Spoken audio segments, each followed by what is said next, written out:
it's not lost on me how difficult and long a process this must have been for all of you. I'm sure that when you reported for jury duty back on June 10th or June 11th, you probably did not expect to be still sitting here a month later.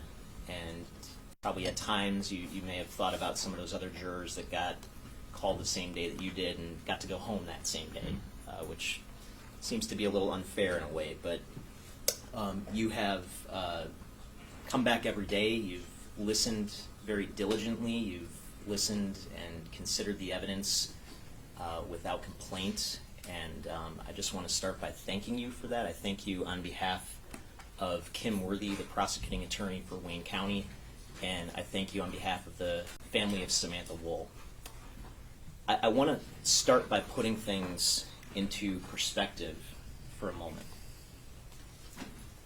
This case started tragically with a crime scene, with Samantha Woll's body, with a bloody apartment, and no real leads whatsoever at the beginning.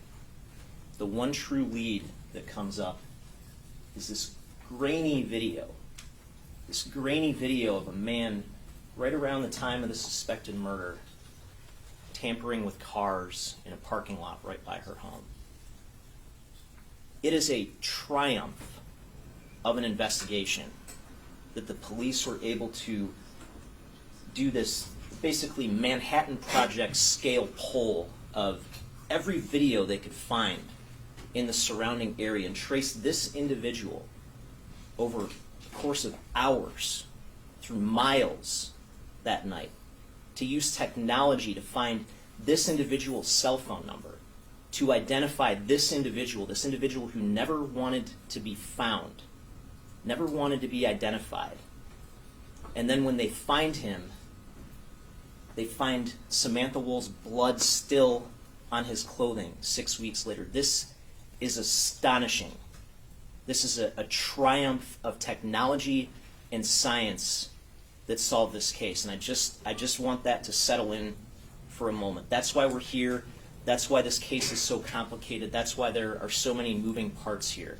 This is a difficult case to solve, but make no mistake, this was an absolute triumph of an investigation.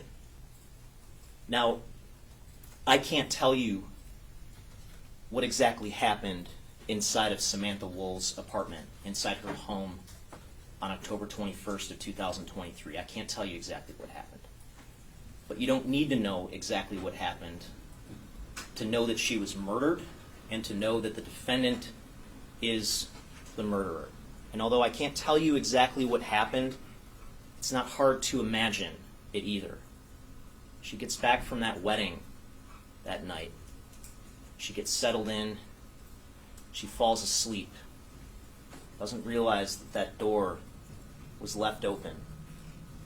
And meanwhile, we have this creeper in the night prowling around her neighborhood, looking for every opportunity he could find to take things that weren't his to take, to go into spaces that weren't his to be in.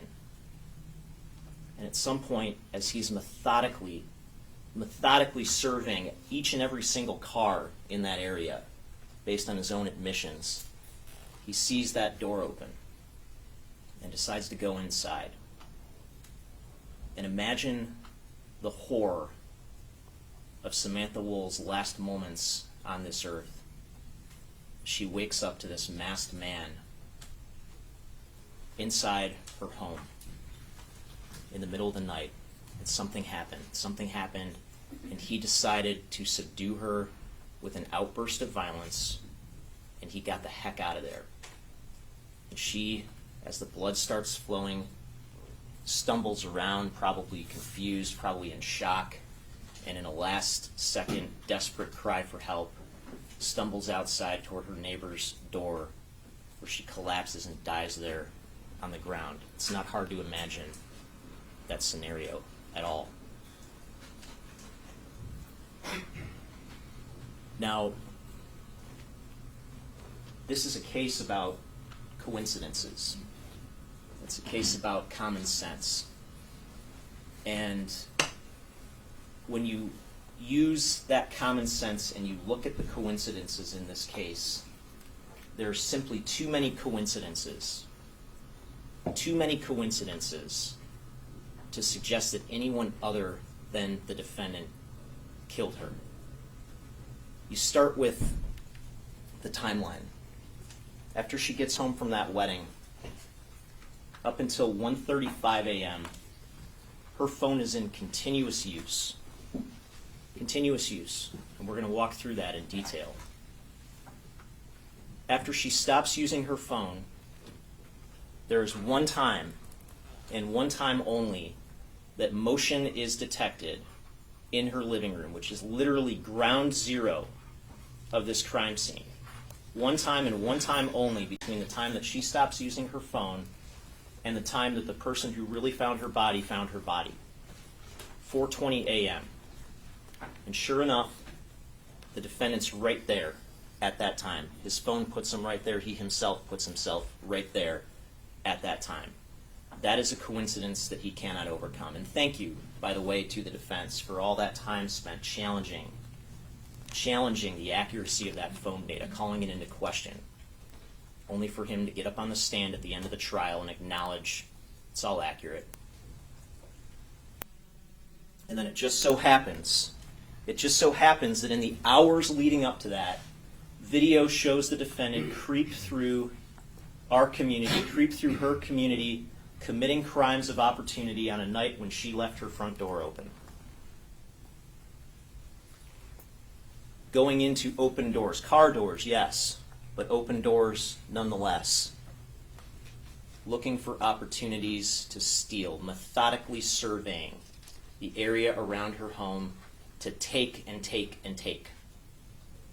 And thank you again to the defense for all the efforts to challenge that video, to challenge the accuracy of that video, to call into question whether that's even him on the video, only for him to get up on the stand and acknowledge, yes, that's him in all of it, except for that 1 minute and 30 seconds where it's another guy at a time that was inconsequential. That's him committing crimes on video all night long, leading up to the time of Samantha Woll's murder. That is a coincidence that he cannot overcome. And then sure enough, 3 minutes and 25 seconds after that motion goes off, he's exactly where you would expect to find him after fleeing the scene. And he's got her blood on multiple areas of his clothing and on the backpack that he's wearing that night. That is a coincidence that he cannot overcome. And then lo and behold, after the person who really found her body finds her body at 6:20 a.m., her blood is still fresh, it's still wet, and it just so happens that as those responding officers arrive shortly after that, there's a vehicle parked just feet away from where the defendant was standing, tampering with another vehicle. And that the tires on that vehicle are freshly stabbed because they're still deflating at that time. That is a coincidence that he cannot overcome. And then lo and behold, once he's caught, he has nothing but lies to offer. Nothing but lie after lie after lie after lie after lie. But now that it's trial, and he's got everything on the line, ignore the other 50 times he lied, but believe him now. Don't believe him. This is the common sense case for a conviction right here. I asked each and every one of you when you were selected as jurors whether you would use your common sense to evaluate the evidence, and you all agreed that you would. This is the common sense case. A reasonable doubt in this case would mean that these coincidences are reasonably explainable, and they're simply not. Now, I want to walk through this in more detail. I'm going to walk through the people's case and the people's evidence, and then I'm going to comment toward the end of my argument on the defense case and the defense evidence. But I want to start with this concept of circumstantial evidence that you heard about In voir dire, you've already gotten an instruction from Judge Van Houten, and you're going to get another instruction. And again, that instruction says in part that the burden of proof that the people have in this case can be met solely with circumstantial evidence.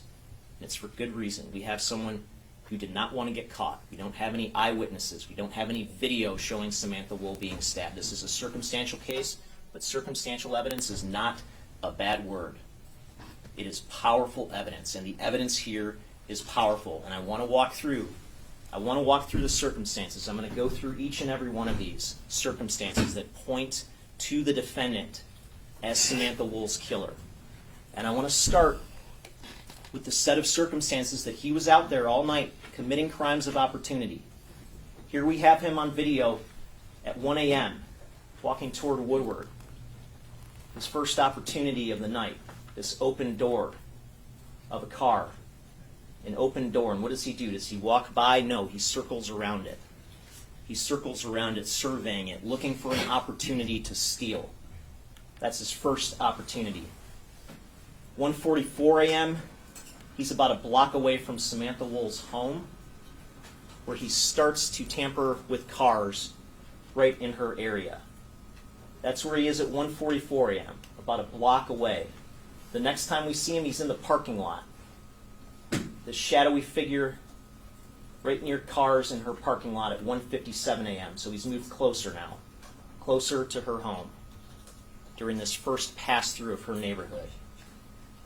2:03 a.m., he's coming out down Lafayette, coming out of the walkway area near the walkway that leads to her unit. That's where he is at 2:04 a.m. The quickest and most direct way to get between those points is to go directly by her home. Go directly by her home on a night when her front door was open. And then where does he go from there? He goes to the Ducharme Place apartment just down the street on Lafayette.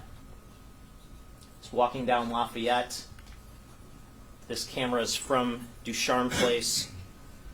And after about 10 minutes from this video, we get the video on his phone at 2:16 a.m., where he's entered a building that he has no right to be in, to look for something to steal. In this case, a car. And he acknowledges that. He acknowledges that now. He acknowledged that in his interrogation after some prodding. I took a picture of a car in a parking structure. A Charger, or a Challenger, I told you, I took a picture of a car, a scat pack, that was it. In a Kingdom? No, in a parking structure. And then where does he go from there? He goes down to the Harbortown area. And again, it's going into cars. He surveys this car at White and McDougal just before 3 a.m. He's in there rummaging around. He walks away because there's some people down the street. And he methodically walks back to that car and emerges with the white bag. The white bag that's used as a marker to help track him through the rest of his journey that night. And what's his initial impulse when he's questioned about that? The bag came from a store. I came from the store. These stores all over here. It's a lie. 3:12 a.m. He's by the tower at Harbortown, by the parking structure there. And he scales this wall. Again, to go to a structure that he has no right to be in, to take things that aren't his to take. And what's his initial impulse when questioned about that? It's to lie. Structure? I'm most definitely scaling no parking structure. I ain't scaling no parking structure. That's not even me. Lies again. All the parking structure. I never jumped no wall. I never jumped no wall. 3:23 a.m. After just committing a crime, here he is running away after committing a crime. 3:28 a.m. actual time. Here he is walking back toward the area of the scene, dressed to leave no trace behind. Hood, masked, dressed head to toe, wearing blue surgical gloves. And again, what's his first impulse to do when he's questioned about the gloves? It's to lie, claim that they were winter gloves. You get your gloves on. Because he doesn't wear them.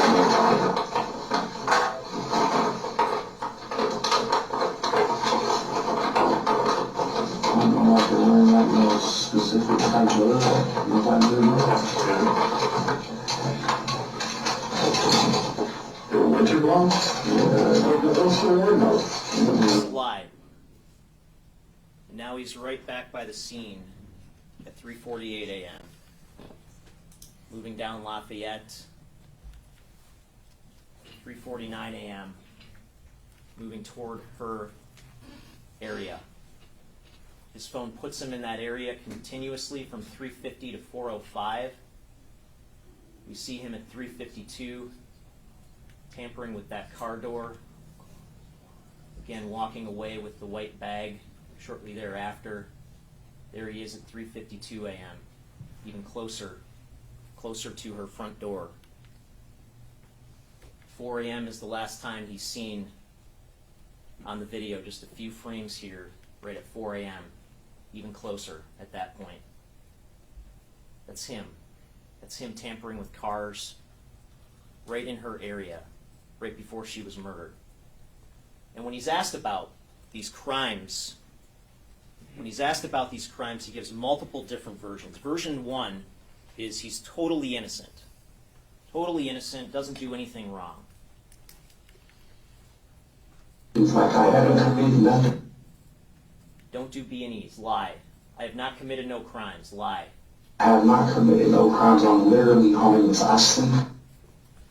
I walk around. I have not hit cars. I'm nothing. really like homeless. I walk around. I have not hit no cars or nothing. Fourth time. I didn't get nothing after going into no parking structure. I have not hit no cars. No parking structure. I have not hit no cars. I do not hit cars. I don't do that. I mean, listen, if you prove me wrong, listen, I'm telling you, I have not been committing no crimes. I have not been doing nothing. I don't steal cars. It's just lie after lie after lie. He lies with total ease. Sixth time. From 12:30 at night when you left home, her home, Okay. all the way to 4, almost 5 o'clock in the morning, you returned. Right, I walked to my auntie house, which is on Mac, you feel me? Check. I didn't go inside or nothing, I just normally walk. I just walk, bro. I literally go out and walk. Just going out walking. A lie. Didn't try handles. A lie. My handles, you wanna know what I really do? You wanna know what I really do? I don't try no handles. Version 2, when that doesn't work. Version 2, he's just out taking pictures of cars for other people to steal, but that's it. Nothing else. Listen, I'm not saying it's a group of guys, but it's a group of guys that ask for cars. They go on Telegram or shit like that, or then they tell you like, hey, yeah, if you can find sketch, you can make money, bro. Instagram, if you go to Instagram, 717 Tron, you feel me? They only ask to take pictures of cars, bro. That's all I was doing. But trust him, he's not hitting any handles. I'm not hitting the handles. Dude, we see you. I'm not hitting the handles. Lie after lie after lie. Version 2 doesn't work, so then he acknowledges finally he hit a few door handles. But he didn't take anything. Trust him. No houses or nothing, bro. I went out clicking a few handle doors, bro. That's it. I was taking a few pictures of some cars. That's it. I did not do nothing. He says he never took nothing out of no properties, no cars. A lie. I can take pictures. Maybe I took a little farther about filling the handle, but I never took nothing out of no properties, no cars. And then finally, version 4, yeah, he was not only hitting handles, he was not only going into cars, he was taking stuff out of cars. No, I had the backpack before then. I did, because I got a backpack out of a car in the garage structure. There's a trend here. He lies, he gets confronted with evidence, and then he often lies again, changes his story, gives you more lies. It's the trend that you've seen on full display throughout these interrogations and during his testimony at trial. Now, when he's out there committing crimes of opportunity all night, he gets presented with an opportunity in the form of an open door at Samantha Woll's home. Let's walk through her timeline that night. So, based on her phone data, 11:35 to 11:53 p.m. on October 20th, she's still at the wedding. Her phone puts her in Sterling Heights at the wedding venue. Happy as can be, as you heard from Ben Sofrin, who shared a dance with her at that wedding. 12:14 to 12:20, her phone puts her on I-94 heading westbound back toward home. Again, independent verification that this phone data works. 12:30, she arrives home based on the phone data. And you can see at 12:30, a car pulls up on Joliet and pulls into the secured parking area right in front of her home. Her front door indicates that it's open at 12:31, right after she parks the car. And right after that, the living room motion sensor is active.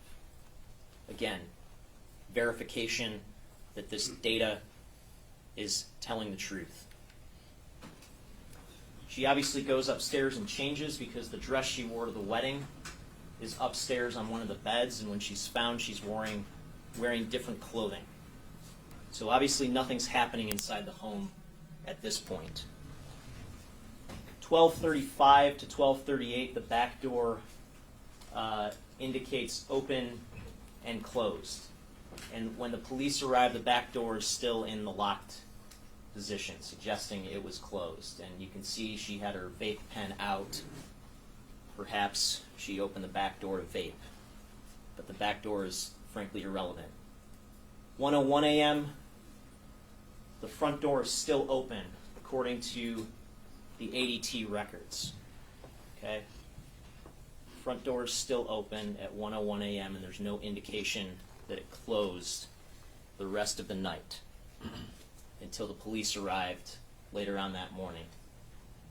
1:02 a.m., you see continuous use of her cell phone. Her last outgoing text message is at 1:02 a.m. to the contact Barney in her phone, which is David Wilkinson, and it's a simple heart emoji. After that, 1:03 to 1:13 a.m., according to Exhibit 41, which is the device events report from her phone is unlocked. Phone's unlocked during that 10-minute period, and during that 10-minute period, based on Exhibit 42, which is the timeline from her phone, there is corresponding application use. It starts with the SMS app, consistent with what we all do. You go into your text sometimes quickly to read them, and then you go right out of them. 1:03 a.m. and 47 seconds, Instagram is open. Facebook is open at 1:12, and Instagram stops at 1:13. Okay, so roughly 10 minutes, the phone is unlocked, and roughly that entire time, Instagram is up and running on the phone. 1:14 to 1:22, just a minute later, just really seconds later, the phone is unlocked again for another extended period of time. About 8 minutes. And during that time, we have more app use. The SMS app is open that entire time. 1:24 a.m. is when the motion sensor in her living room goes idle. Okay, and this is important because that idle is kind of a misnomer, because the way it was described by Jesse Conwell, the representative from ADT who testified, the way the system works is that once the motion sensor detects motion, you get that message that says motion active. At that point, the system actually goes to sleep. Okay, it goes to sleep to save its battery, and then it wakes up 2 to 3 minutes later and scans for motion. Okay? If it finds motion when it wakes up, the system, you don't get anything. It's just there's just you get the first message saying it's active. If it doesn't find motion when it wakes up, it goes into idle, and what idle means is that it's continuously awake scanning for motion. Motion that it doesn't detect until 4:20, when the defendant is right there.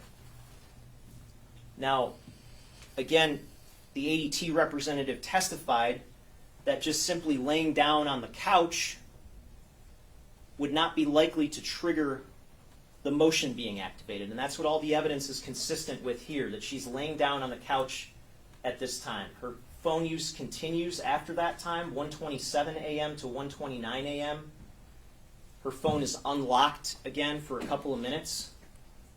Again, quick SMS app usage for a few seconds, and then another minute or so of SMS usage, and then briefly Netflix opens up from about 1:28 to 1:29 a.m.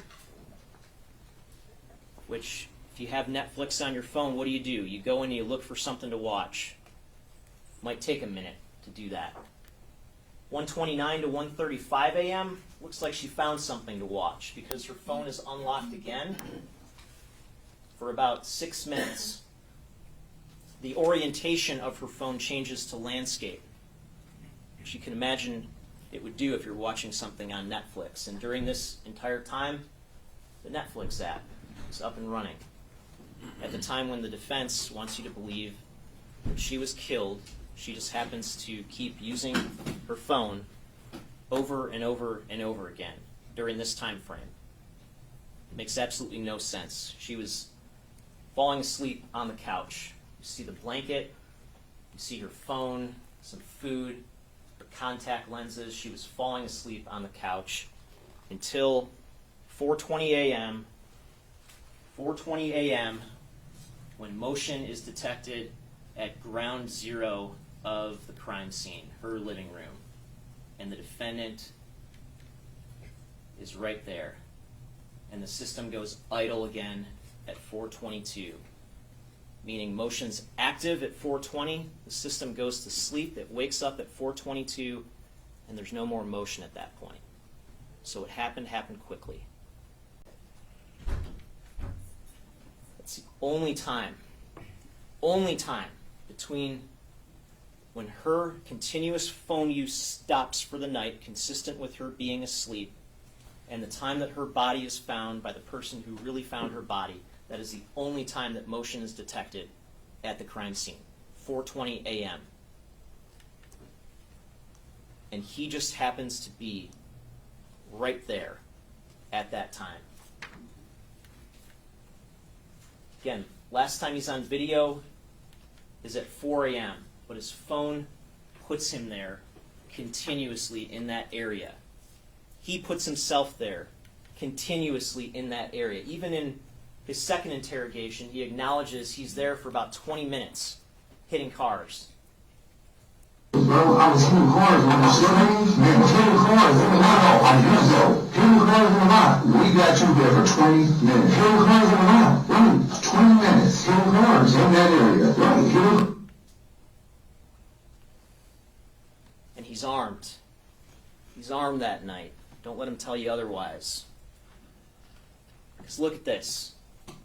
Here's where the defendant's standing at 3:52, tampering with the car. And there's where that car was parked that had its tires slashed that same night. Look how close they are. And this was something that recently happened, because as these responding officers arrive, you can literally see in the video, if you speed it up, the car deflates. There's a starting point, there's the end point. The car's deflating. The tires are deflating that very morning. Slashed in multiple places, stabbed in multiple places. So here we have the location of a car with stabbed tires, just what, 150 feet away from a stabbed human being. The same morning, the same exact morning, and he just happens to be standing in close proximity to that car with the slashed tires. Just look at this. Look at even the pattern. I mean, it's like before he went inside that house, he wanted to make sure that knife was sharp enough to puncture something, just in case something went down in there. And when he gets caught, when he gets arrested, and he has this knife on him, without prompting, he tells the officers what? He says, "Seatbelt cutter." Oh, the audio didn't catch that, but it's like you might as well just say, "Not a murder weapon, officers. Nothing to see here, not a murder weapon. Don't worry about it." And then when he's questioned about that, it's the same thing. He distances himself from the knife and characterizes it as a seatbelt cutter. This was in my car. My car when I walked over, this is the seatbelt cutter. That's not a seatbelt cutter. Why is a seatbelt cutter? Okay, I got an RTE, so like if I... That's not a seatbelt cutter. The knife that Herbstman had on him, which he appropriately described as a seatbelt cutter, that's a seatbelt cutter. You see the notch there? This is not a seatbelt cutter, that's a knife. And then when they ask him whether he has other knives, he says no, he lies. He doesn't know how that knife just happened to get into the moose knuckles jacket that's hanging at his girlfriend's apartment. Or this other knife that's in there. Then there's the motive. And you're going to get this instruction from Judge Van Houten on motive that says you may consider whether the defendant had a reason to commit the alleged crime, but a reason by itself is not enough to find a person guilty of a crime. And importantly, motive is not one of the elements of murder. We don't have to prove motive. But he gave you motive when he testified. The same motive that he had to kill Samantha Woll is the same motive that he had to run away from the scene, to lie to the police. His claim was that he knew if he got in trouble for anything, he was going to go down. He was going to go down for a long time. And so what's the calculus? Once he's inside that house, doesn't expect to find somebody in that living room. Snap decisions made to unleash an outburst of violence because he doesn't want anybody to ever be able to say that's him inside of a place that he has no right to be in. He doesn't want to go down for that. The same motive he had to lie is the same motive he had to kill her. And then we have him getting away from the scene. Okay? It just so happens that 4:23 and 25 seconds, we see him emerge first on the video, coming across the Monroe Street Bridge across I-375, emerging directly from the area of the scene. So, phone puts him in proximity to the scene at 4:20. 4:23, 25 seconds, he starts to come across that bridge. You heard testimony that the difference between those 2 points is 1/4 of a mile. And it can be run at full speed in 70 seconds. So after something quickly happening in Samantha Woll's home, he is exactly where you would expect to find him after getting out of there. Now he wants to say he didn't run away from the scene. But let's listen to his interrogation. How many times did he have to say in his interrogation he ran away from the scene? One time. I left the whole night. Like, I don't know nothing. I didn't see nothing out the way. Besides that, I took off running. Took off running. Security came, I ran. Security came, I ran. I didn't want to. Says he ran again. Something shocking. I seen security, and I ran. That was it. I had no other interaction with nobody else that night. Fourth time. Saw security, ran out of that place. Interaction with nobody except for security, and I ran out of that place. 5th time. I ran away from security, bro. I did not run away from a human being. I didn't run away from an actual physical person. I ran away from a guy in a fucking white car. 6th time. I did not hear nothing or nothing, bro. I see security and ran out of there. And now, of course, it's different. Now he didn't run. He did a speed walk, which still gives him more than enough time in this time frame to do what he did inside of Samantha Woll's home and to be where he was seen on video at 4:23 and 25 seconds. And as he's leaving the scene, you see him on this video. Just so happens he's examining the arm. The same arm that ends up having blood on it. He's just examining it in the middle of the night as he's walking away from the scene of a murder. And then a few seconds later, he just takes off running. Just takes off running away in the middle of the night. And he sends this text message. He doesn't say, gosh, you wouldn't believe what happened. I just discovered a body. I'm freaked out. No, he just says he's busy. Because he's busy getting away from the scene of a murder that he committed. And just think about how his behavior changes after the 4:20 mark. All night long, it's let's find any opportunity he can to steal. And then after the 4:20 mark, it's straight home.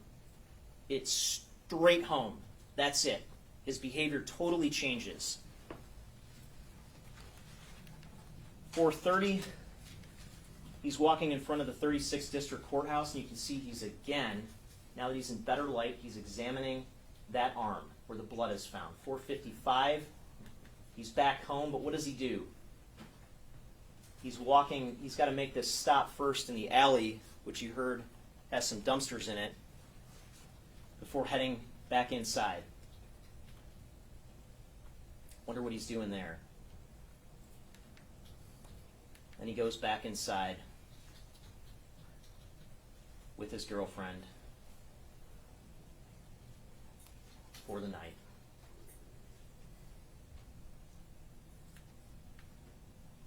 And then he starts to behave exactly how you would expect a guilty person to behave. Again, his testimony is that he's just a witness. But he's not looking to provide information to the police. No, he is looking to see what information the police have. And it just so happens that October 28th, a week after the murder, he downloads this first police scanner app. And it just so happens he downloads another one on November 3rd.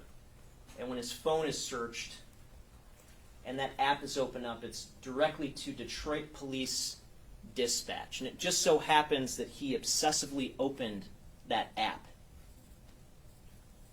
and that the records reflect that that app was opened over 200 times independently during the time frame between November 3rd and November 26th when those records stop.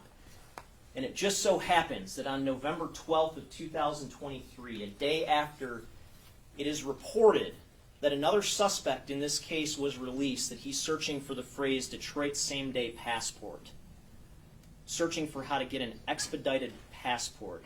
He now says was for a Halloween party. So he's a homeless guy that's just going to go to a Halloween party in Windsor in the middle of November. Does that make any sense whatsoever? No, it doesn't. And it just so happens that once he's caught 6 weeks later, physical evidence, DNA, links him to Samantha Woll's murder. Here he is, again, the best shot of him before the 4:20 mark, walking toward the scene, wearing the blue surgical gloves, wearing the North Face jacket. The jacket gets found at his girlfriend's apartment some 6 weeks later, and it gets tested. And that area on the pocket tests positive for the presence of blood. 2 areas on the back of his sleeve his right sleeve tests positive for the presence of blood. The area on the pocket gets analyzed for DNA, and the profile there isn't sufficient to compare, isn't sufficient for the forensic scientists to say whether or not that's Samantha Woll's DNA in that blood. But there's blood in that area of the jacket. The other two spots, the profile is sufficient for comparison. And this one on the elbow area, the upper right sleeve stain swab, 2.2 trillion times more likely that it's Samantha Woll's DNA in that blood than someone else's. The lower stain sleeve swab, astonishingly higher, 32 quintillion times more likely if it originated from Samantha Woll compared to somebody else. And again, thank you to the defense for calling this into question, asking that forensic scientist, are you sure you double-checked it enough? Calling these scientific results into question only for him to get up on the stand and say, yeah, I had her blood on me. And it just so happens, again, that he says all he saw was blood on his hand. But look at that arm up and down as he's walking in the middle of the night. Look at him examine that arm again. His right arm, you see him sign his constitutional advice of rights form with his right hand. And this blood is exactly where you would expect it to be if he used his right arm to stab her.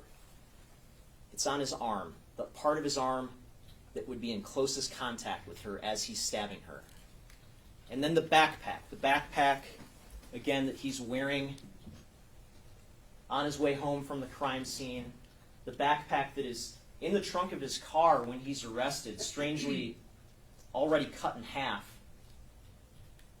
The backpack gets analyzed, and again, there's his first impulse when he's questioned about the backpack is the same impulse he always has. It's to lie.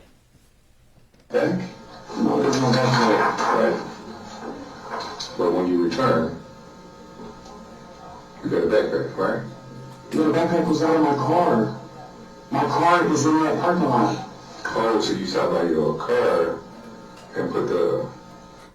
Lies about the backpack that has Samantha Woll's blood on it. Again, that backpack gets forensically analyzed. That area tests positive for the presence of blood. The DNA results confirm that it is 20 septillion times more likely that it's Samantha Woll's DNA in that blood than someone else's.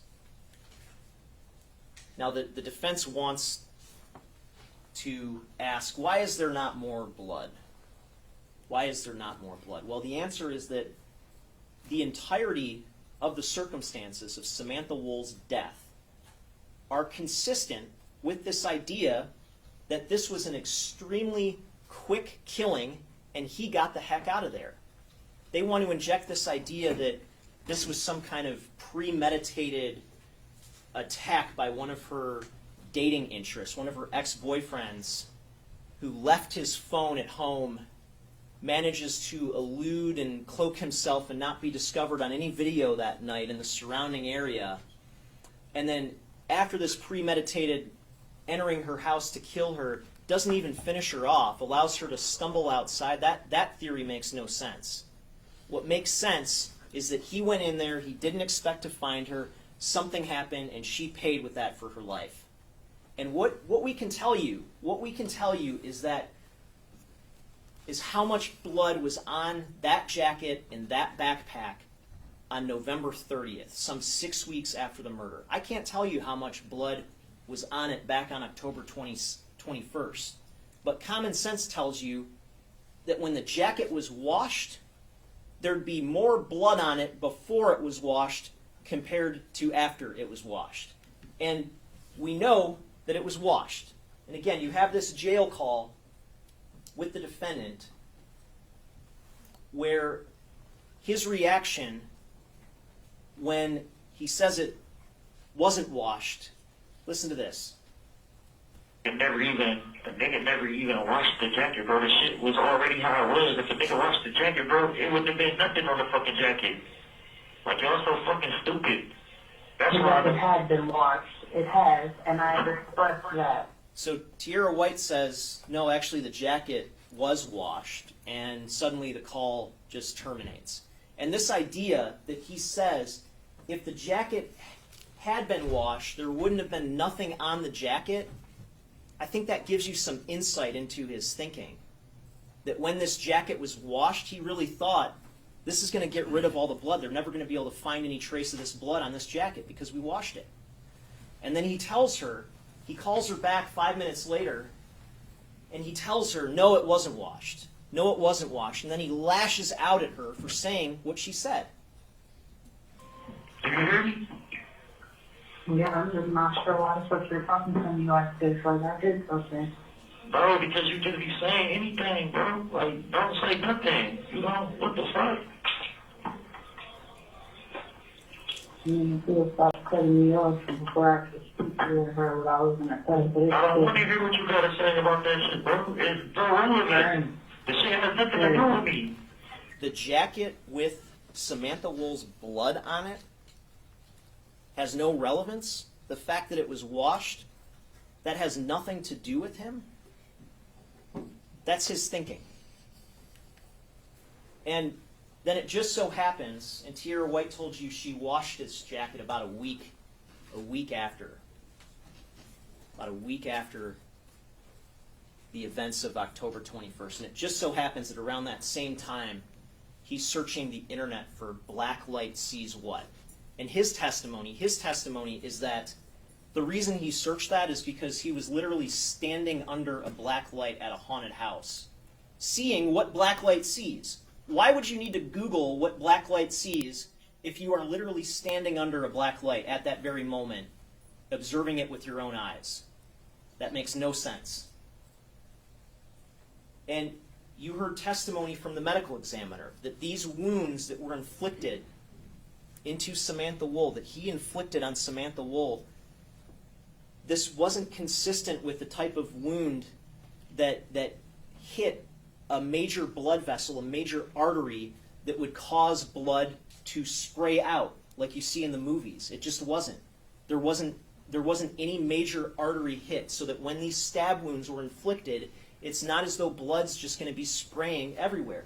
And sure enough, the blood pattern analyst expert who analyzed all the blood patterns observed in the photographs of the blood at the crime scene found that there was only this one small area toward the ground by the hallway door where there's a projected pattern, the type of blood pattern you would expect from hydraulic pressure causing blood to project outward. Just in this one small area. All the other blood that accumulated, the force acting on that was consistent with being gravity, just blood dripping. It's oozing out of her, the blood is dripping.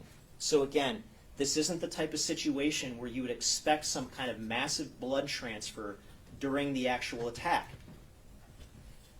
The defense wants to say that she was beat up, that there was some kind of massive tussle or fight inside the home before then. There's no evidence of that. She has bruises on her head, yes, consistent with a terminal fall. It just so happens that those bruises are in the same area where her head is in direct contact with the concrete when she's found. That's what caused those bruises. That's the common sense conclusion there. The rest of the abrasions on her are minor abrasions. The type of abrasions you would expect to see on someone who stumbles around after being stabbed before ultimately falling and collapsing to her death. They want to say that there was some major struggle outside of the context of the stabbing. Look at this view of the living room from Exhibit 12. You wouldn't even be able to tell this is a crime scene. I mean, all the books are upright, all the furniture is upright, everything's tidy. There wasn't some massive 5-minute, 10-minute long struggle in here. And if there was, we would have seen something more than bare footprints.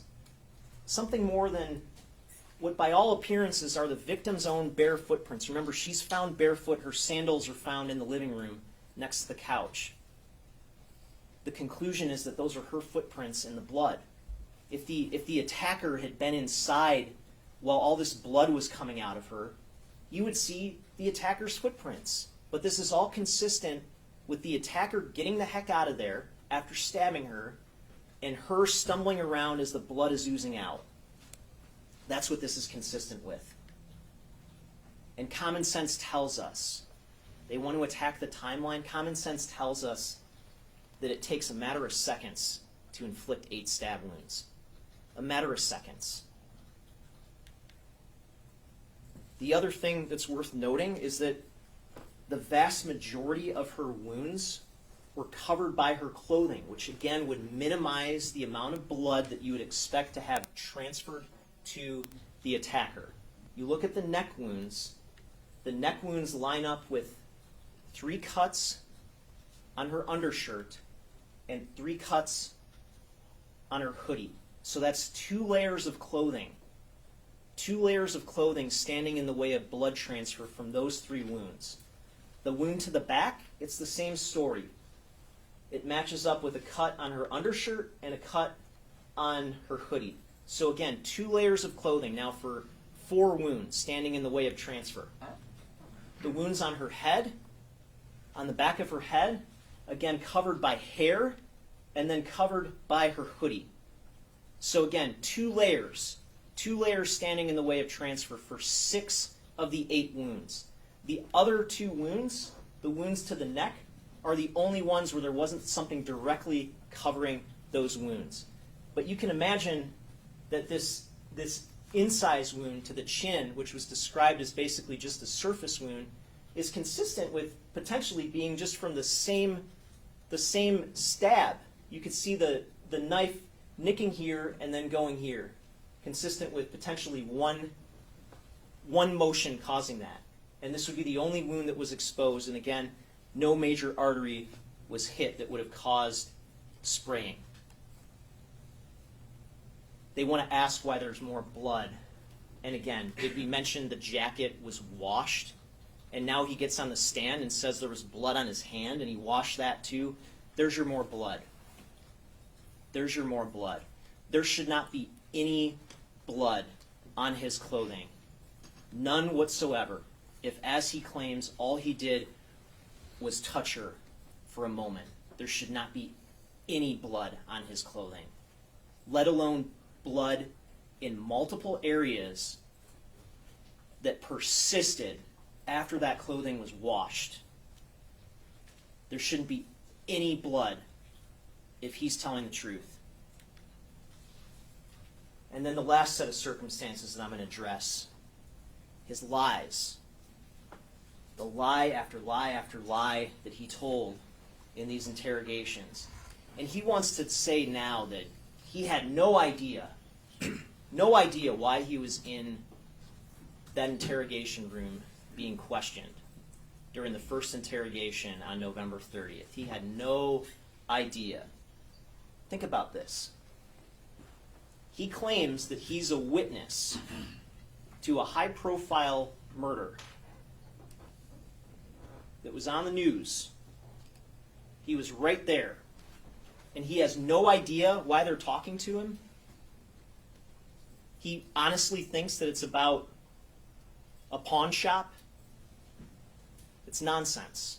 It's complete nonsense. He knew exactly why he was there, and he had every right to not talk with the police, but he agreed to waive his rights and talk with them. Why? Not because he wanted to share information, but because he wanted to know what they had on him.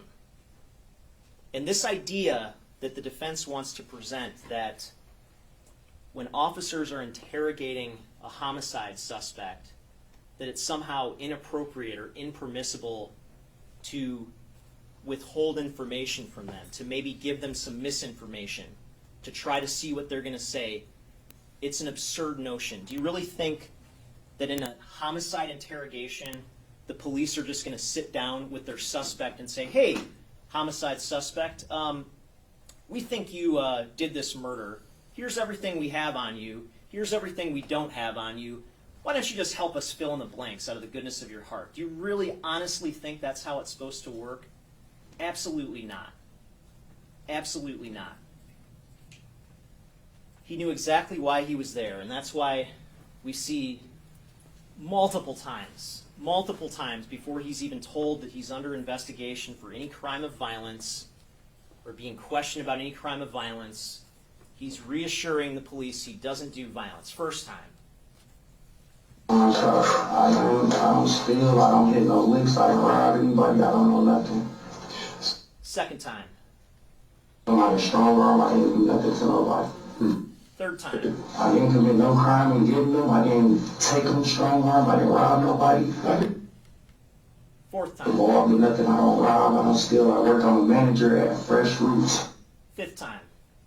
I walk around downtown, I do not steal, I do not commit no crimes, I'm not strong arming, robbing nobody, I'm not stealing from properties or doing nothing in the store, sir. What's interesting is he says I'm not robbing or strong arming anybody in the very same breath that he says he's not committing any crimes, which we know is a lie. Sixth time. I'm not robbing nobody, I'm not hurting nobody, I'm not doing nothing. Seventh time.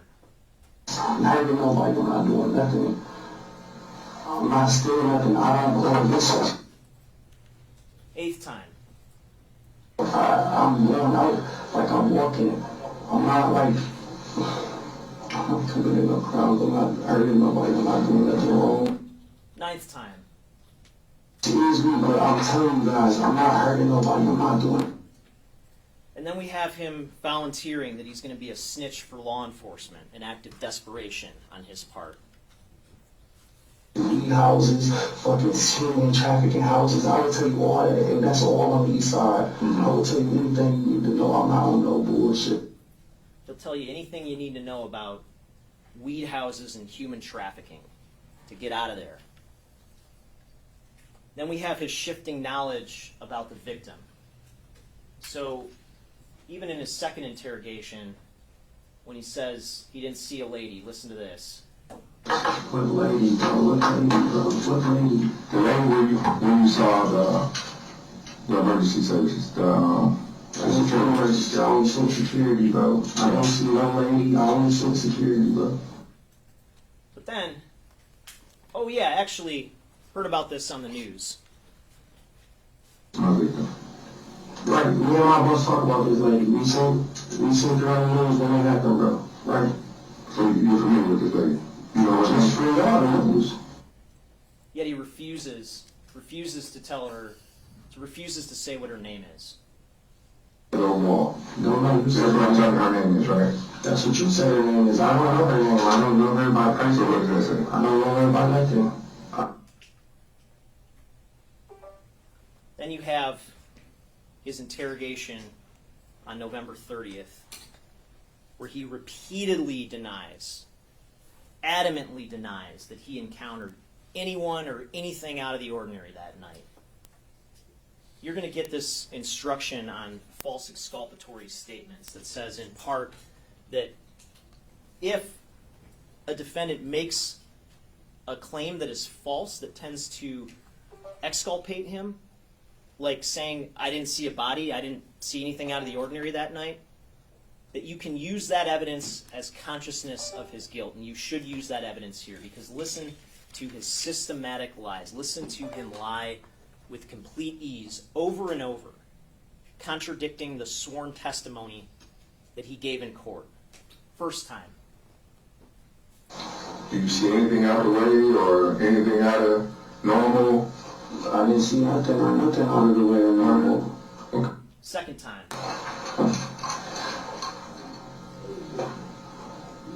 There was an incident in one of the condos, right? What incident? Yeah, it was somebody got into it with somebody in one of the condos. I didn't get into it with nobody in no condos. I don't have no interaction with nobody. I didn't have no interaction with nobody this whole night. Third time. The only thing I seen was a white security car with the yellow top light that was just going around, and I dipped from there. Fourth time. I left the whole night, like I don't know nothing, I didn't see nothing out the way besides that, and I took off running. 5th time. I did not have one interaction with nobody because I ran every time. Like an interaction that even happened, like if a security brought on. 6th time. Did you see anything unusual? I didn't see Anything that shocked you? I didn't see nothing that shocked me. I didn't see nothing that shocked me besides security, bro. 7th time. I didn't see nothing shocking. I seen security, and I ran. That was it. I had no other interaction with nobody else that night. 8th time. Cool. I had no interactions with nobody else because I ran every time. 9th time. Fuck is her, bro? Yeah, I know who she is. Why is y'all keep saying her? I never had no interaction with nobody. I never had no interaction with nobody. I never went into nobody's condo, nobody's place or nothing. I only went to parking structures and walked around and jiggled on a few fucking car door handles, bro. I never did nothing else. I didn't see nothing else out the norm. I didn't hear nothing else out the norm or nothing. I'm not doing what you like looking for. You keep saying her. Who the fuck is her?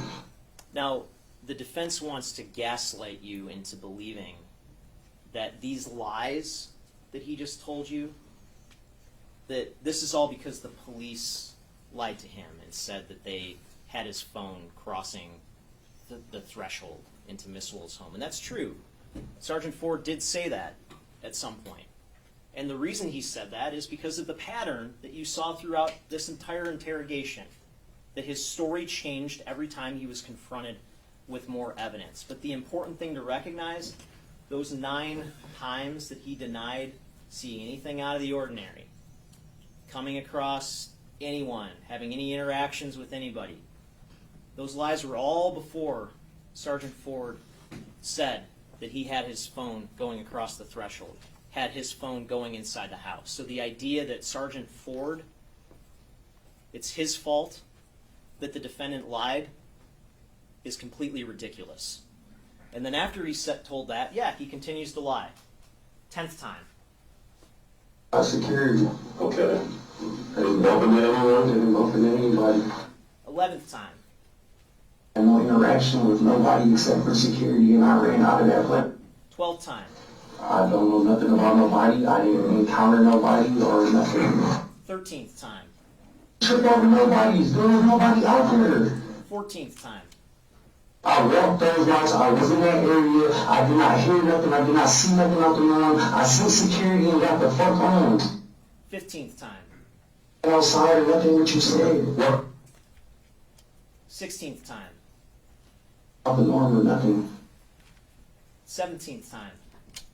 Kill nobody. I don't know what happened. I didn't see nobody. Didn't hurt or nothing, but I feel. And then it's more of the same. 10 days later, once he's confronted with the DNA evidence and he sits down with Sergeant Ford again, it's more of the same. It's lies and a little bit of rage sprinkled in there. 18th time. Yes. Yes, sir. No, it was. I didn't do nothing to nobody, bro. I'm telling you, I didn't see no woman or nothing to me. 19th time. Yeah.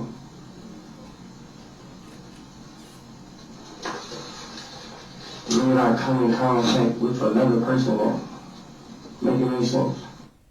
20th time. What the fucking car lots? That's it, bro, cars. I don't run into no physical person, bro. I only see security in the vehicle, and I got the fuck on. 21st time.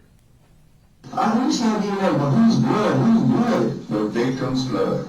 I don't even know no victim, bro. I never met no victim. I never seen nobody else that night or nothing except for homeless people, bro. 22nd time.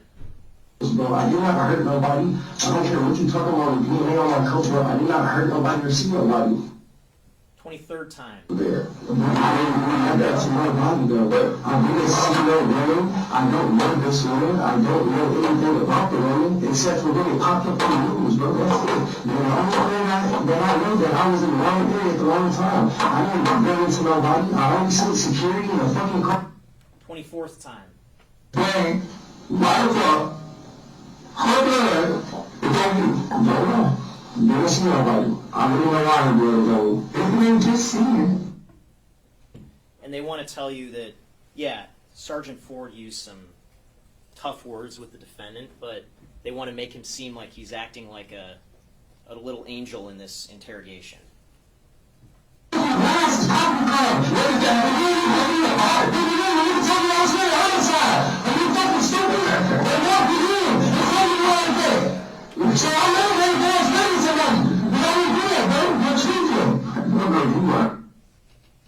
it's okay for him to start this interrogation off with another lie where he claims that he's slow and can't read or write.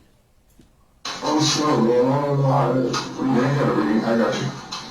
And then he mocks Sergeant Ford for his hand having a tremor. Right there. Okay, that's cool, but I'm nervous. Samantha Woll, I'm nervous, brother. You okay? It's okay. Here we go. Can you see? He repeatedly calls him slow. Slow, man. Slow hard. Slow, bro. But he's acting like an angel in there. This is the common sense case for a conviction. These are the circumstances that tell you beyond any reasonable doubt that the defendant did this. Now again, when you were sworn as jurors, before you were sworn, you were chosen because you all agreed to use your common sense in evaluating this evidence. And this is the common sense evidence. This is the common sense case that the people have presented in this case. What you have seen from the defense is the opposite of that.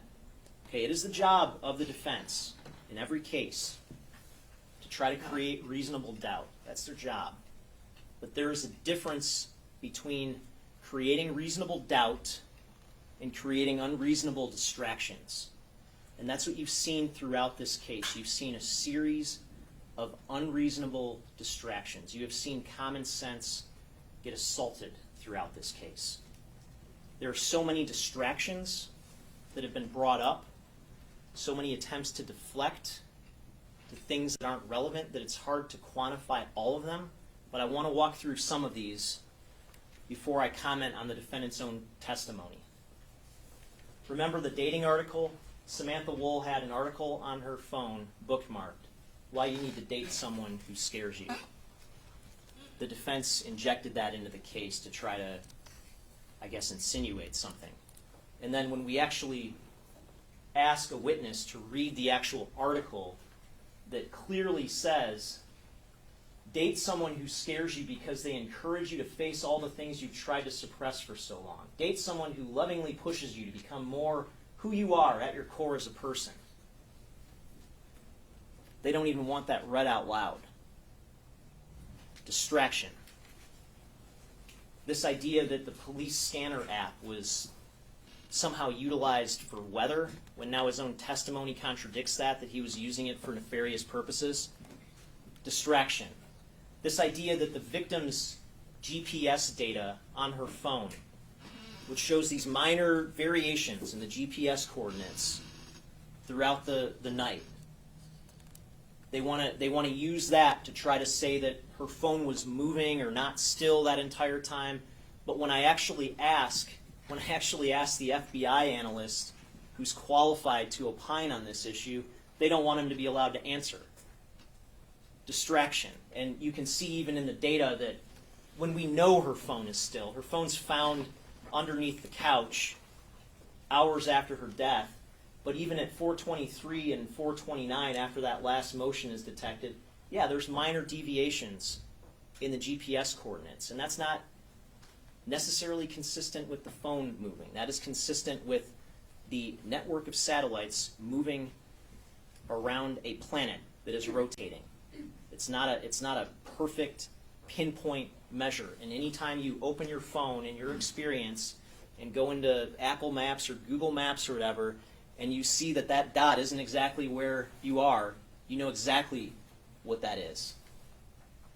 GHB, they want to inject into the case. They call a medical examiner, their own medical examiner, to say this is an issue that needs to be looked into. But they don't even bother to give him the actual toxicology report of the actual toxicologist who testified, who looked into this issue, and her conclusion was this level of 8.3 micrograms per milliliter in her blood is approximately 10 times less than the amount that you would expect to see if any one of us dropped dead right now and had our blood drawn and was refrigerated. Distraction.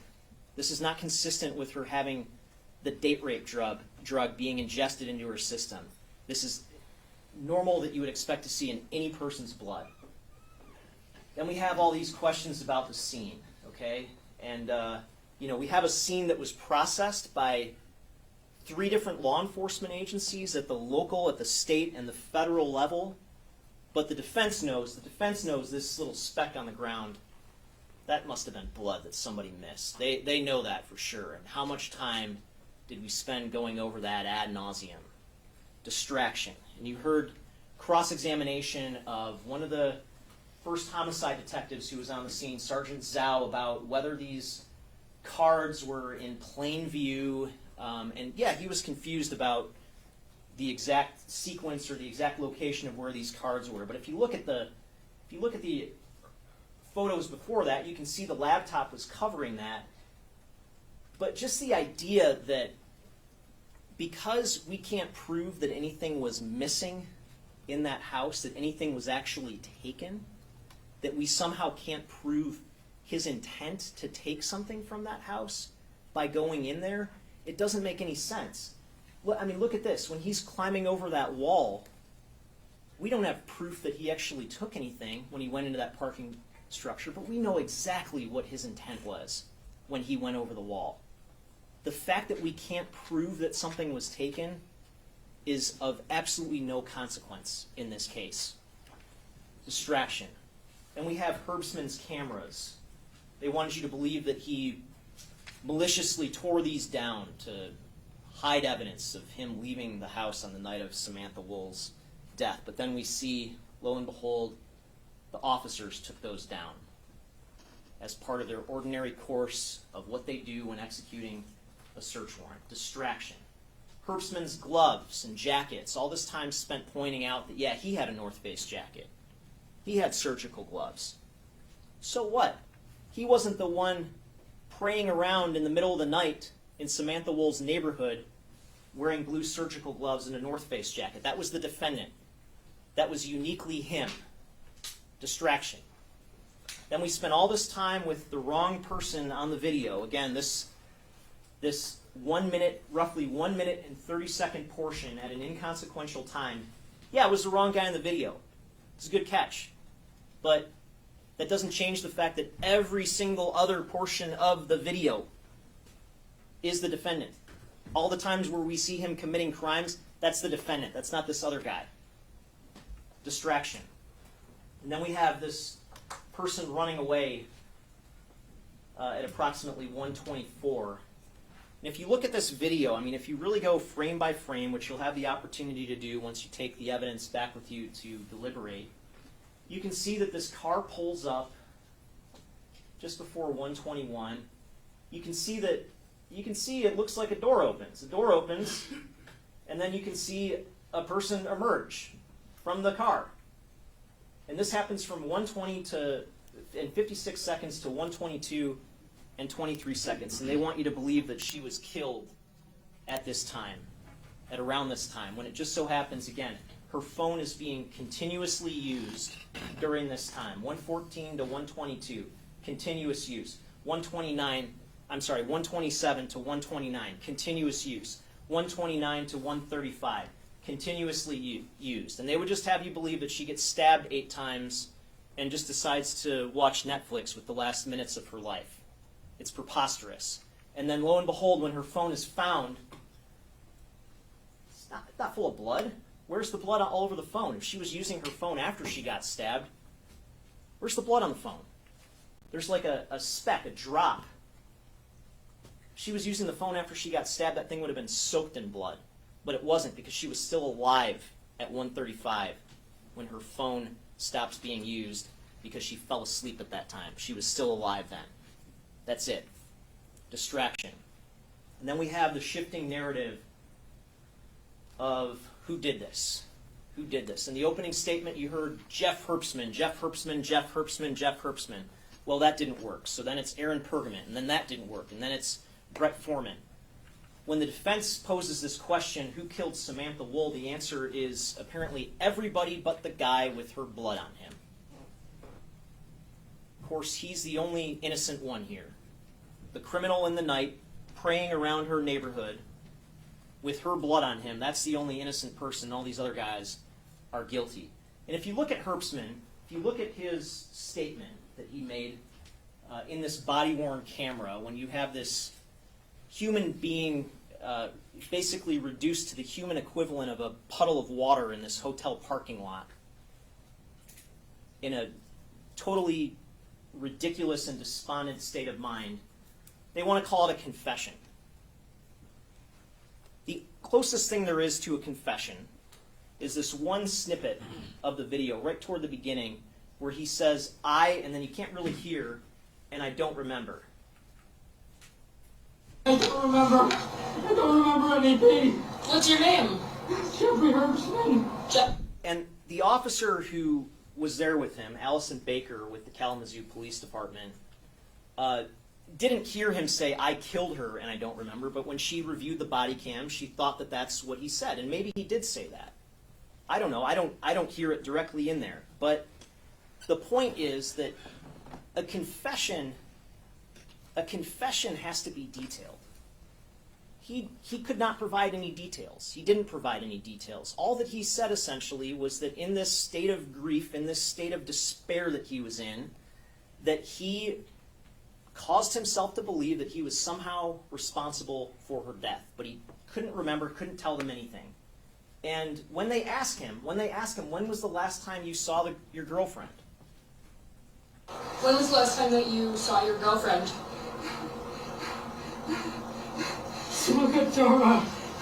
October 7th.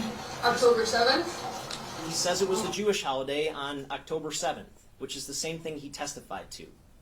He didn't see her the night of her death. And the police looked into this. They scoured pretty much every aspect of his life. They put him under 24-hour surveillance, you heard from Lieutenant Sanchez. They got a search warrant for his residence. They tore up his residence. They went back a second time. They got a search warrant for the video system at the residence to try to retrieve video from the cloud, from the Arlo system. Didn't find anything because the system wasn't in use. They got a search warrant for the place next door to him to try to get their video. Couldn't find any video. They searched his vehicle, tore it up. You saw that. You saw the photos of that. They took out every single thing from that vehicle that they could find. They searched his infotainment center. They searched his phone multiple times, once on October 22nd, once after his arrest in Kalamazoo. They searched his phone records. They searched his iPad. They searched scooter companies for records for him. They searched Lyft and Uber. And they found nothing. They examined every aspect of his life, and they found no evidence that he was connected with Samantha Woll's death. And so here's kind of the box score. If you were to compare the evidence against the defendant with the evidence against Jeff Herbstman. They kind of start off at equal footing. If you look at things like fingerprints at the scene and DNA at the scene, there's nothing of value recovered in that regard for anybody. So they start off on equal footing. But then you get to the statements. And for the defendant, you have lies. You have lies. Lies and lies and lies that tell you he's guilty. For Herbstman, you have this ambiguous statement. That's all it is an ambiguous statement. Herbstman has no motive, the defendant does. Herbstman's phone doesn't put him at the location, the defendant does. Herbstman had nothing incriminating in his phone in terms of text messages, search history, the defendant did. No video connects Herbstman to this killing. Plenty of video connects the defendant. And then we have the DNA evidence. And imagine how if Jeff Herbstman had gone to trial, if somehow he had been charged and he went to trial, and our only evidence against him is this ambiguous statement that he made, and then it comes out at trial that there's this criminal in the night who is there at the time that motion went off and who has the victim's blood on him. Imagine how that prosecution would have gone. That would have exonerated him, and that's what this evidence does. It exonerates him. Then you get to the defense case in general. And the defense doesn't have to put on evidence. Again, the burden of proof is solely with the people of the state of Michigan in this case, but they chose to put on evidence. And you should consider that evidence, and you should judge that evidence in the same way that you judge my evidence. And here's the case that they put on. They call in the original officer in charge, who is on maternity leave, basically to ask her the same questions that they asked Lieutenant Sanchez, who supervised the case. And to inject this concept in the case, well, because this thing with Jeff Herbstman didn't work out, let's try to focus on Aaron Pergamon a little bit. And so they inject this concept into the case that there was a text message where Aaron Pergamon referenced having a key. But they didn't ask Aaron Pergamon about that text message. They waited until he was off the stand to inject this idea into the case, and to inject this idea into the case that he was somehow a stalker, even though there's no evidence to support that. They call a medical examiner whose basic testimony is, I don't have anything to say because I don't have enough information. That was a waste of time. And then they try to inject this theory that Brett Foreman was somehow responsible because, well, he had a hypothetical conversation with somebody, as you would expect anybody would do in these circumstances. Any curious person is going to want to know what the heck happened to their friend when there's no information out there about what happened. And he has this hypothetical conversation about what a hypothetical person might have done to get away with this. And that somehow was useful. It was a complete waste of time. If you look at, again, how this stacks up with Pergamon, there's nothing. There's nothing that connects him to this crime. Foreman, there's absolutely nothing that connects him to this crime. You're going to get this instruction on witness credibility that you should use when you evaluate the defendant's sworn testimony in this case. And that instruction that Judge Van Houten is going to give you gives you a number of factors that you should consider. Not all of them are particularly relevant, but some of them are. One of the factors is this: does the witness have any bias, prejudice, or personal interest in how this case is decided? The defendant absolutely does. You should judge his testimony recognizing that. Another factor is, in general, does the witness have any special reason to tell the truth or any special reason to lie? Again, the defendant has a very special reason to lie. It's the same reason he's been lying all along. He still has that same reason to lie. Another factor is, all in all, how reasonable does the witness's testimony seem when you think about all the other evidence in this case? And when you really examine the defendant's testimony, it is completely unreasonable. I want to walk through this point by point, and then I'm going to be mostly done for now. He would have you believe that he wasn't desperate for money, didn't need money, yet he's just out there all night stealing anything he could get his hands on out of cars. That's his starting point. Nonsense. He would have you believe that the one and only time that he goes out all night to tamper with people's cars and to steal stuff from cars was just this one night that Samantha Woll happened to be killed, even though he describes as a criminal hobby this idea that he's part of this Telegram group of guys that he sends pictures to about stealing cars. Nonsense. He would have you believe that he was not armed that night. He is going out in the middle of the night, all alone, to commit crime after crime after crime all throughout our city. Has no idea what he's going to encounter, who he's going to encounter, but he doesn't have a knife on him, doesn't have any form of protection on him, yet he just so happens to have a knife on him when he's arrested 6 weeks later, and he just so happens to have a knife in the pocket of his moose knuckles jacket, his winter jacket that's at his girlfriend's house. That knife just happened to jump into that pocket without explanation. No idea how that got there. And again, this is November 30th when he's arrested. It's colder then. It's winter jacket season. He has no idea how that knife got there, that knife that the trace evidence examiner, forensic scientist Christy Sekadat, used to cut into the fabric of Samantha Woll's hoodie, her clothing, and found that a knife entirely consistent with that knife could have made those same incisions. The same incisions that he made in her the night that she was killed. He has no idea how that knife miraculously jumped into his coat pocket. Ridiculous. He would never dare enter someone's home. Parking structures are okay. Cars are okay. I'll tell you this. If I ever woke up in the middle of the night and looked outside and saw somebody masked and wearing surgical gloves tampering with my car, my first thought wouldn't be, oh, I feel safe, that's just a car guy. I'm just going to leave my door unlocked and not think anything of it. It's ridiculous. Nothing is off limits to this man. He never noticed her front door was open, he would have you believe, as he was meticulously and methodically surveying every single car in that area, in the parking lot right in front of her home, in the parking lot adjacent to her home at the end of Joliet Place. He was surveying each and every car, and he didn't happen to see that a door was open. Look at what the cops saw when they arrived. And I can't tell you how wide the door was open. We don't know that from the ADT system data. But these buildings have glass facades. These buildings are lit up like an aquarium. And she had a light on downstairs and a light on upstairs. Anybody in and around the area as he was, for that amount of time, close to an hour between the 2 points in time that night that he was in that area, would notice that that door was open. He, who was methodically looking for crimes of opportunity that night, would have noticed that that door was open.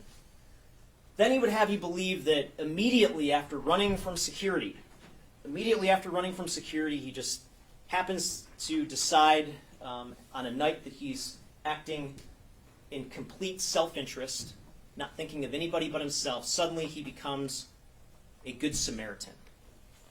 And what's interesting here is, according to the video, the last time we see security coming down that street is at 4:10. 4:10. And he testified on Wednesday that he saw security and he basically ran over to the parking lot area by Miss Woll's home, right in front of her home. That gives him all the time in the world.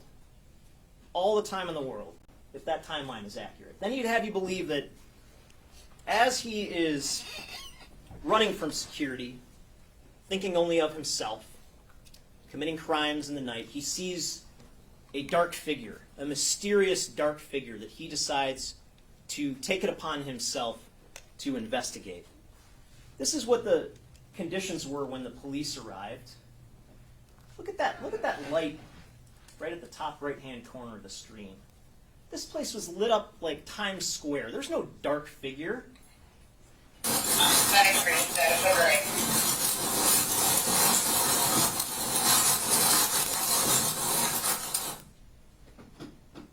And then, of all places, he touched this dark figure's neck. That I will agree with. He did touch her neck. He touched her neck with the knife that he plunged into it repeatedly.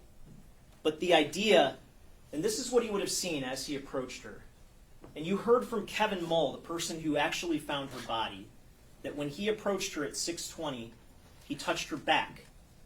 And you can see a small area of her back was exposed. That would be the logical place. If you're going to check on her, you would touch her back. And he touched her neck. He touched her neck when she's laying like this, with her neck not at all exposed.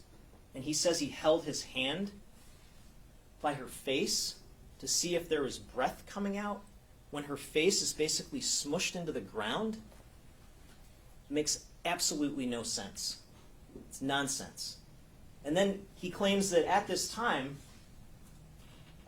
he wasn't wearing gloves. He wasn't wearing those surgical gloves because those gloves broke. They broke when he was on that wall. Well, here's the thing. After he jumps on the wall, you can see him put on the gloves after he jumps on the wall. After, not before.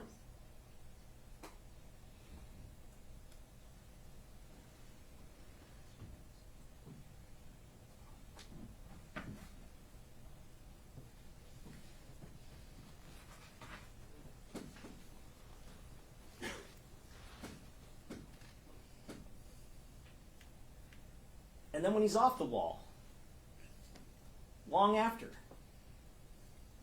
20 minutes after jumping over the wall, he's got the gloves on. 3:36, he's walking down the street, and you can kind of see in this grainy video on his left hand White. There it is. There it is. Still has the gloves on. And then he would have you believe that blood from the victim just magically transferred from his right hand, which is all he says he touched her with, and just happened to get in multiple spots down here on his arm, and happened to get, I mean, there's more blood found on the pocket. Obviously, we can't say that Samantha Woll's blood with any certainty, but there's more blood found in his left pocket area. That blood just magically transferred to the backpack. Makes no sense. Makes no sense for that blood to get there if all he did was touch her. It makes a lot of sense for that blood to get there if what he did was stab her with his right arm. And then he tells you that on Wednesday he testified, he was asked whether he could see the race of this dark figure that he approached. And he said he couldn't. All he could do was tell it was a woman. But then, in a contradiction, he testified that he got out of there. He got out of there because he didn't want to be a black man caught with a dead white woman. Well, how would he know that he was with a dead white woman if he couldn't see her race? And then he's got all weekend to think about this contradiction and comes back with a different version. Comes back with a different version yesterday, and his explanation is by race he meant he couldn't tell whether the victim was German or Scandinavian or Scottish. It's ridiculous. He got caught in a lie. And then he would have you believe that after getting out of there, after freaking out because he's just encountered this body and doesn't want to be with the body, that he takes the time to grab this backpack out of the bushes, which just happens to be conveniently right by Miss Woll's residence, and takes time to put the white bag inside the backpack and then gets out of there. And then he freaks out. He freaks out because he notices that he has blood on what he says is his bare right hand. Freaks out. Well, if he's got blood on his bare right hand, why does the video show him carrying an object which looks like his phone? And this is from the Illich Holdings video. Why is he holding something with a hand that he knows has blood on it? Makes no sense. The obvious answer is that the blood was on the gloves that he got rid of. Not in his bare hand, on the gloves that he got rid of. And then he would have you believe that his girlfriend of 1 month they were together, started dating in September, just before the incident. She just happens to regularly do his laundry for him. Just happens to regularly do laundry for a man that she's been with for a month. And he puts his clothing in a hamper for her to do his laundry. And he did that with his jacket, and then acts shocked somehow that jacket was washed. That doesn't make any sense. If he put it in the hamper, wouldn't you know it's being washed? And think about in your own experience when you've washed a jacket. It's a rare thing to do. Usually done for a specific reason, to get something specific off of it.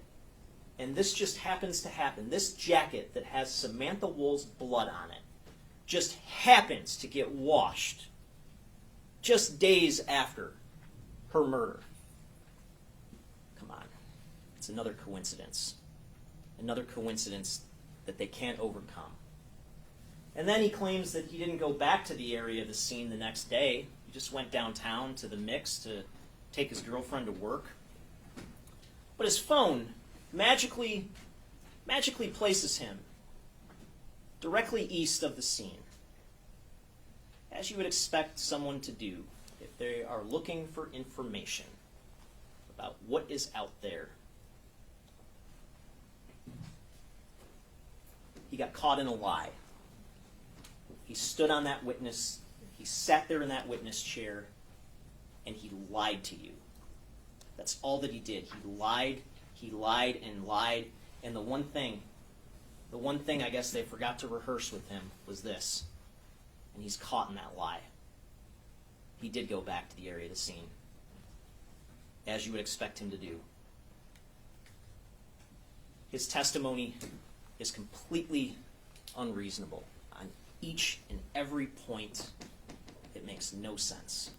It makes no sense, and it does not create reasonable, common sense doubt in this case. Now,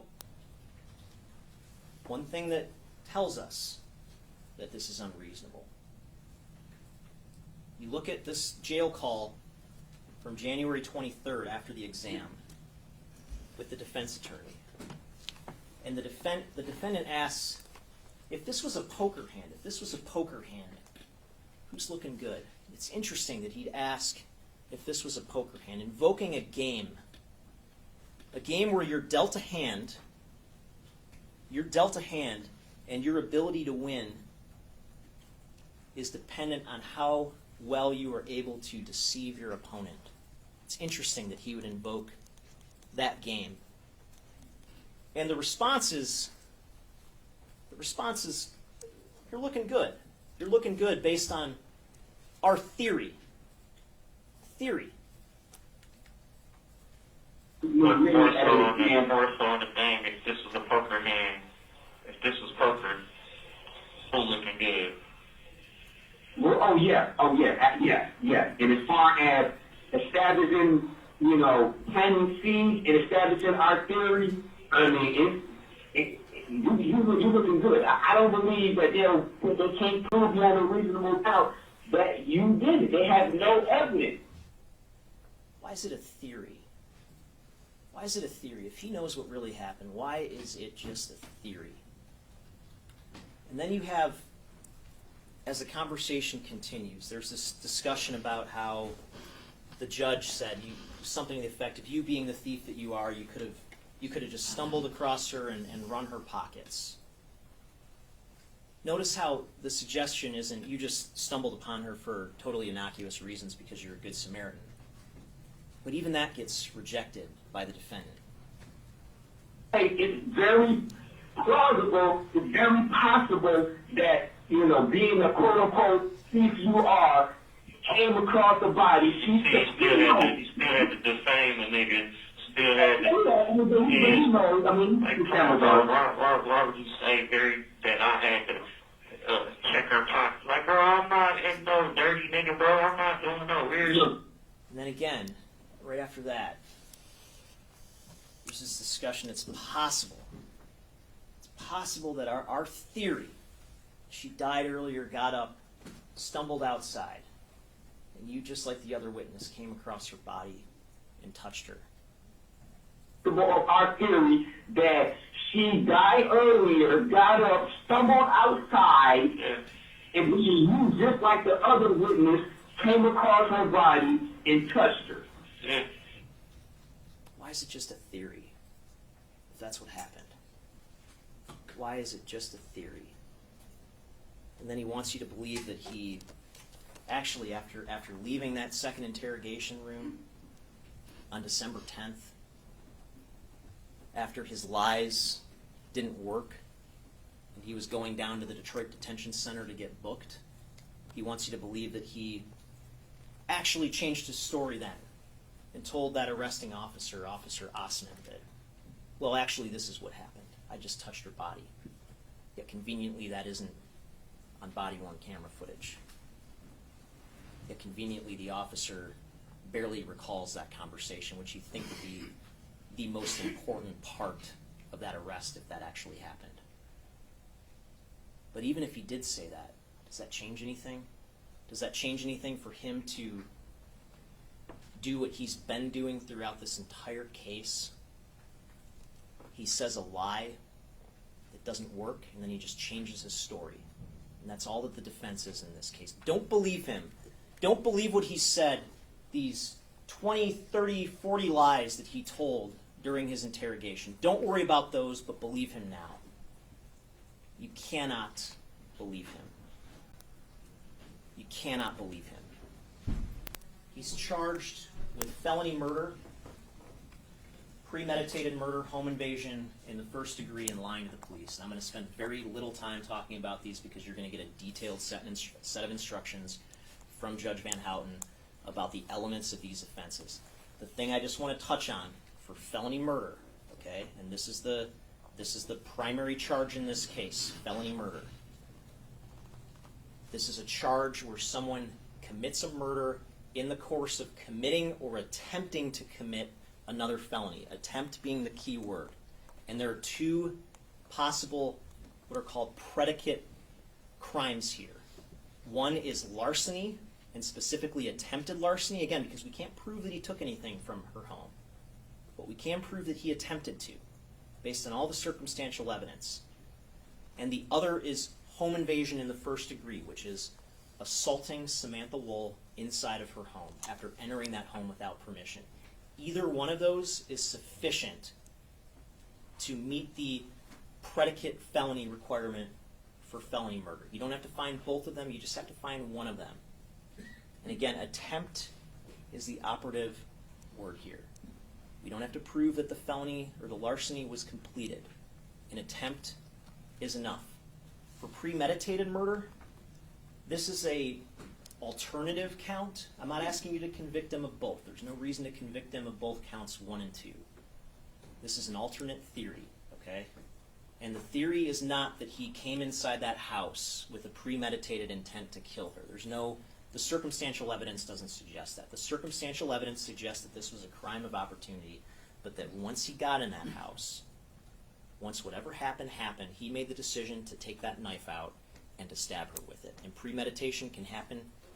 It can happen in a matter of seconds. It can happen instantaneously, and you'll see that in the instructions that you get.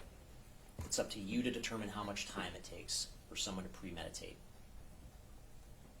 But the core of this case is and always has been felony murder.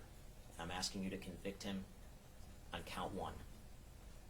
You're also going to have an option to convict him of second-degree murder. If you find that some of the elements are missing, which you should not here, you can convict him of the lesser-included second-degree murder, and you'll get the instruction on that. Again, home invasion count 3, that's based on the idea that he did not have permission to enter the home, and he entered that home, Samantha Woll was there, and he assaulted her inside that home. That satisfies the elements of home invasion, and then lying to the police is based on him being told about the property crimes that he was being under investigation for, and lying about those property crimes. I'm going to sit down now. I'm going to have an opportunity to address you again once the defense has completed its closing argument. I thank you again for your service in this case. I thank you for listening to me. Thank you for hearing me out. I just ask that you keep hold of that common sense. Keep hold of that common sense that's been guiding you throughout this case and will hopefully continue to guide you throughout your deliberations. Thank you.